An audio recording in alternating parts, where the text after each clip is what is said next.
Lions TV, full time from Vicarage Road via Lions TV Towers. We have absolutely slated Gary Rowett for giving us unattractive, unexciting football. That was a Saturday which I wish I had gone to the game. I didn't go to the game, I had to work, but absolutely delighted for the fans that travelled.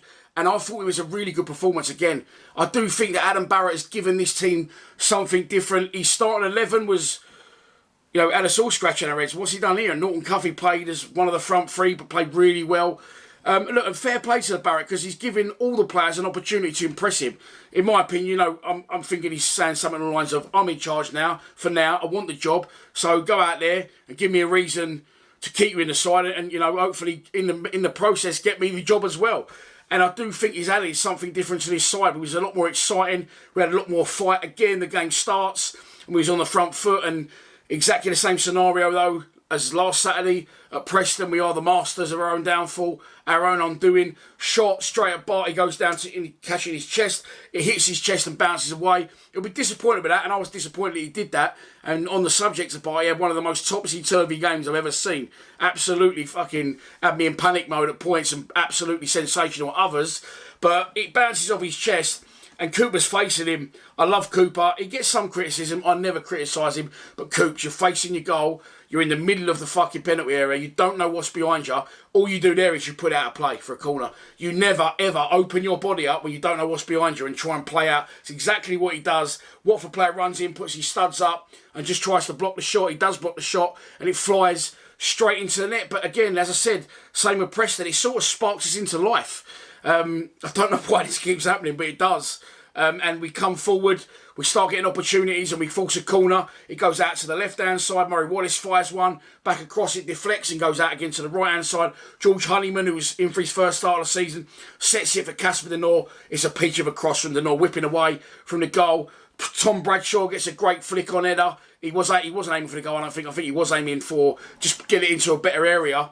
And then Zian Fleming meets it with his head and scores his second goal in his second away game back-to-back on a Saturday. Great goal, and after that we took over. I thought we dominated the game without really forcing too much from their goalkeeper for the next sort of 10, 15, 20 minutes. And then the pendulum swung again, ball into the box, and Bart shows the other side of his game. Their player chests it down. I don't know how he was unmarked on free, but he was.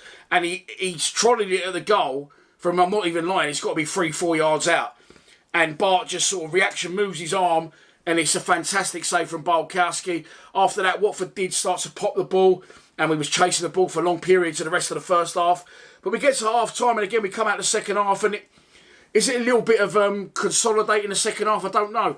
Rare goal-mouth action for the first 20 minutes of the second half. But then again, we start to turn the wheel. The substitutions are made. Norton Cuffy was great coming forward, piling through people. Ryan Longman come on a sub. He killed one just wide. Very unlucky. And then we get the second goal on 85 minutes. The ball comes into the box. It's a brilliant cross from Saville, who stayed on the pitch. Incidentally, had a great game, was booked as well. Saville stayed on, De Norre off, and Mitchell on. Nisbet back amongst it as well. Now come on for the faultless, tirelessly working Tom Bradshaw. And it's a great corner. Plonk straight on Wes Harding's head. He's free in their 6-yard box. He couldn't really miss. But the big man gets his second goal in 2 games. It sends the away end behind the goal. By the way, our fans were absolutely sensational today. Of course, I was streaming here and I have the TV turned right down, but I could hear him. I could hear him all. My boy was there today. I had to work. And on top of that, I've not been feeling very well, so I didn't go. And he went with his mate for his first away game, and he texted me at half-time, said, best atmosphere I've ever heard. I bundled down about 3 rows when we scored, big pile-up.